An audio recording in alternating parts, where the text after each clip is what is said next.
Welcome to part 8 of Vegas Pro Essentials. As you've discovered, Vegas Pro offers a comprehensive editing toolset, but there are a couple of unique features that you must be aware of. One of them is what I call infinite event looping. It does have its uses, but if you're not aware of it, it can definitely trip you up while editing. Let's take a look. Here we have a synced video and audio source, and let's edit this to the timeline. Infinite event looping comes into play when you have edited your entire source into the timeline. So the beginning of your event is the absolute first frame, and the end of your event is the absolute last frame of your source. When you trim an event to the end of the media, you will first see indicators at the end of the event. It looks like stripy lines at the top corner of the event.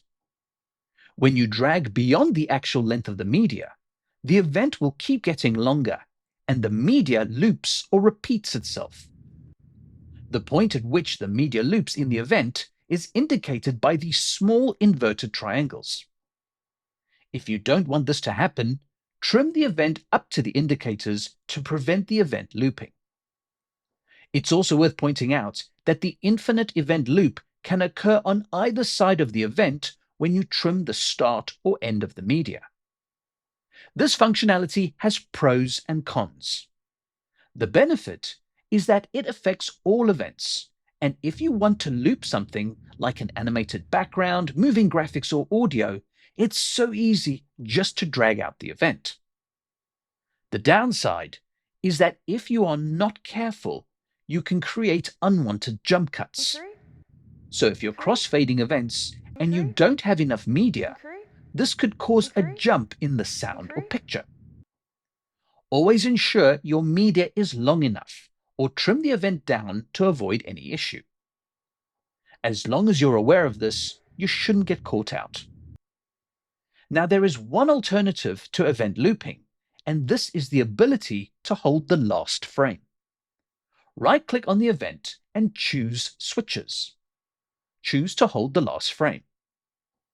So when the media is too short for the trimmed out event, you will still get the indicators, but the last frame will be frozen instead of repeating the media. The freeze frame can be as long as you like. As for the beginning of the event, you cannot drag beyond the first frame of the media. When you change the switches between loop event and hold last frame, it only affects the selected event. If you want to change the default behavior of trimming out events, you choose the Options menu, Preferences, and under Editing, disable looping events by default.